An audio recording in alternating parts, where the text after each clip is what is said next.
In this chapter, we're going to discuss the prevailing theory of genetics and its impact on obesity.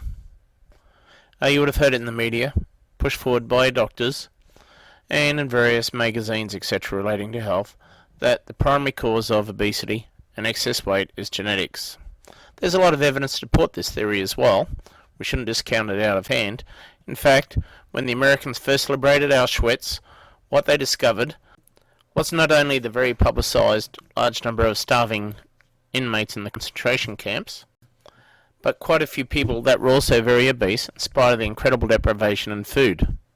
Here you see a group of Auschwitz inmates celebrating the liberation. You'll notice that these women, in spite of the incredible starvation and harsh conditions of the concentration camp, were still obese.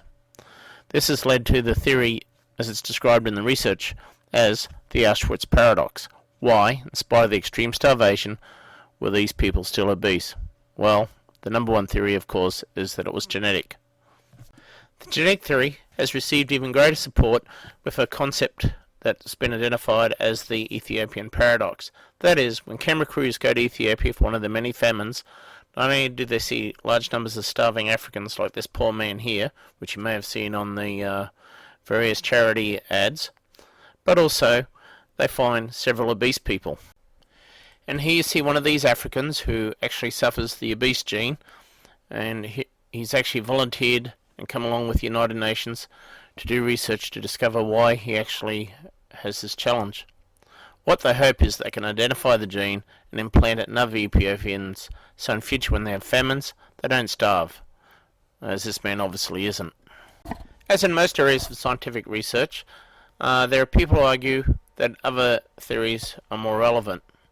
In fact, a recent breakthrough in research technology has allowed for proponents of the fat theory been able to support their argument.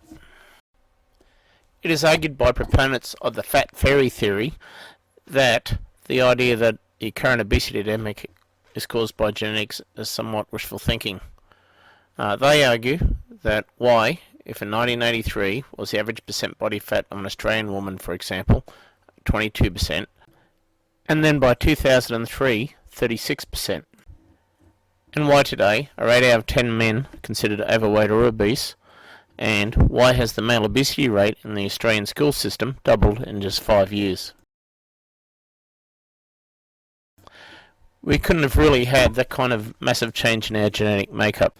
Originally, the fat fairy theorists were mocked by the mainstream researchers, but thanks to incredible new technology which was used to identify, first of all, the Michael Jackson's ghost at Dreamland, we actually have been able to capture fat fairies. And what we've been able to identify is these fat fairies actually fly around at night, sprinkling donuts into people's mouths. And here we see some poor woman who's the unfortunate victim of the fat fairies. Here she is, gone to sleep, and then in the morning woken up and lo and behold unable to fit into her pants because the fat fairies have attacked her and dropped donuts into her mouth. So how does the fat fairy theory tie into the rapid increase in obesity?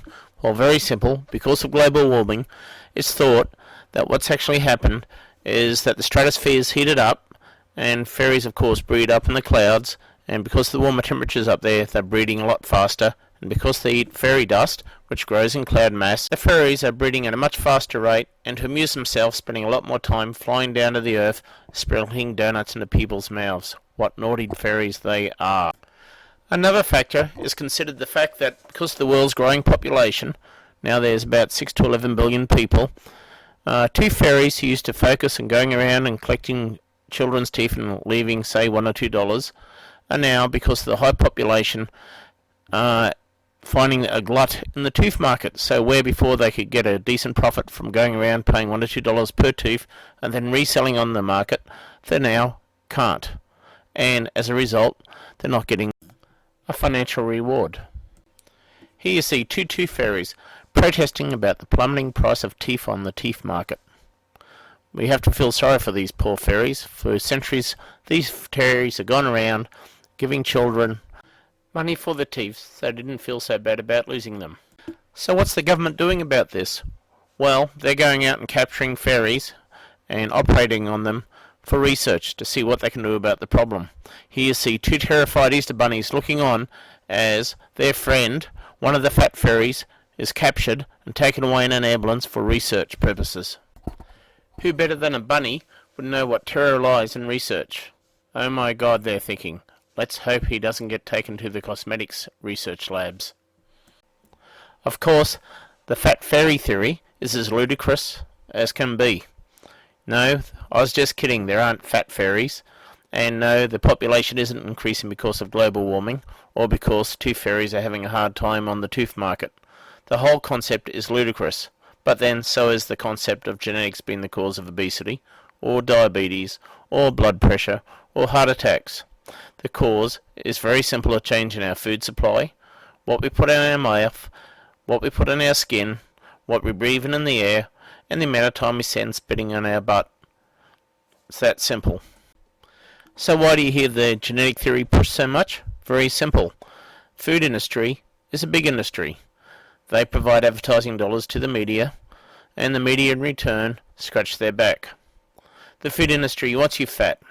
That fat on your butt, that fat on your stomach, the fat that's causing the health problems and the cancer, is actually their accumulated profit. And as a result, if you read a health magazine, more often than not you'll read lies, distortions of the truth, etc. That's designed to confuse you and encourage you to eat their products. The fact is, what makes you overweight is what you put in your mouth and the time spent on your butt. Simple formula, but you've been deceived, and I'll show you how in the next chapter. The food industry does lots of little tricks to make sure you overeat and become fat, because, like I said, extra fat on your butt is extra profit for them.